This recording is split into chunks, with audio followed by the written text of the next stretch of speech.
Welcome back to the Roundtable, I'm RetroNemo. Rick and Morty is one of the biggest cartoons, if not shows, on television at this point. Love it or hate it, there's no denying the cultural powerhouse that it became, or the impact on pop culture that it has at the moment. I mean, it's not every day a cartoon has the power to completely bring back a long-dead McDonald's dipping sauce, or turn pickles from brine cucumbers to the most hated joke on the internet. Both good and bad, Rick and Morty has eyes on it, and that means big league TV shows like The Simpsons are taking notice. The love affair between Rick and Morty and The Simpsons started all the way back in 2015, when they actually had their own cameo in the form of a Simpsons couch gag. And what may be my favorite couch gag of all time, Rick and Morty waste no time by literally bursting through the ceiling and killing the Simpsons on impact. The rest of the couch gag shows Morty going to an alien dimension to recreate the characters, while Rick interacts with classic things in The Simpsons. He even meets Flanders and instantly freezes him. They bring back the characters, but because Rick used his spit to clean out the DNA vial, they end up creating horrible Rick Simpson mixture monsters, sins of creation, and they end up just leaving the situation as it is because, you know, they're Rick and Morty, they don't care.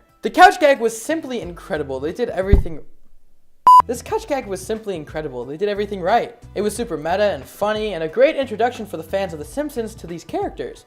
It was entirely Rick and Morty. Now let's cut to 2017 when everything is kind of falling apart. See, back in 2015, Rick and Morty was universally loved by what was mostly still a cult following. But now in 2017, you can't walk through a Hot Topic or FYE without seeing endless aisles of Rick and Morty merchandise. You can't go online without seeing Rick and Morty on every inch of the web and GIFs and references and oh. Now look, I'm not some hipster who starts to hate on something just because it gets popular. I mean, Game of Thrones is probably the biggest show on television and it's still really good. And season 2 of Stranger Things was great despite the amount of hype that it had to live up to. What really tears these shows apart, what makes them hated, is the fandoms. A toxic fandom is enough to completely ruin people's view of a show. And when a show gets big enough, the fandom generally becomes toxic by proxy. I mean, it took Cuphead less than 3 months before people started drawing porn of it. And when you've never heard of Rick and Morty in your entire life, and you look online one day and it's everywhere, accented by annoying overused jokes and know-it-alls claiming you have to have a certain IQ to understand it, it makes sense that you'd start to hate it. Even if the show itself is good, the idea of the show and its overall presence is ruined by others. And that's how we get the annoying side of Rick and Morty, the annoying side of the fans' passion. That's how we get things like the Szechuan Sauce fiasco.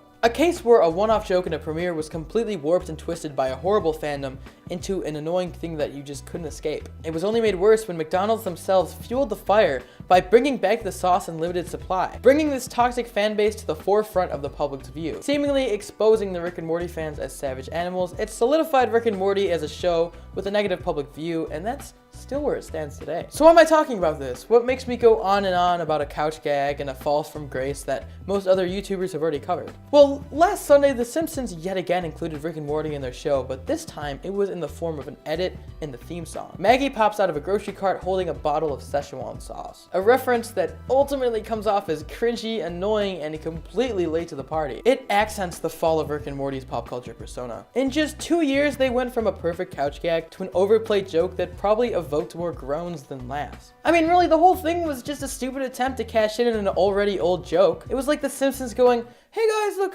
we could be a part of this too. Remember this? We're still relevant, we promise." It was sad and forced and belongs on the Fellow Kids subreddit, not cable television. The couch gag was them being in on the Rick and Morty joke. This Sunday's episode reference was a lame attempt at cashing in on it. And I feel like that perfectly sums up the place Rick and Morty is at, or at least the fandom is at right now. Also, the season 3 finale sucked, and I'm still really pissed about that. So will Rick and Morty ever go back to the way it was? I mean, in the fandom terms, probably not. You can't really make something that was popular cult again, and the fandom will always be there. All you can do is block them out. Try your hardest to ignore them, because at the end of the day, the show is still really good, and no amount of unfunny late references can change that. Don't let the fandom ruin the show. Don't let the hard work of an entire team go to waste because too many people use Pickle Rick gifs. Just shut them out, ignore the fandom, and enjoy the show. What do you guys think though? Did you like the Simpson references, or are you just sick of Rick and Morty? Let us know in the comments down below. If you want more Roundtable, tweet to me at RetroNemo or the channel at Roundtable Vids, along with our Facebook and Instagram under the same name. Check out our Snapchat Roundtable YT for little goofs we capture throughout the day. If you're feeling extra generous, consider supporting us on Patreon. If you want to get even more social,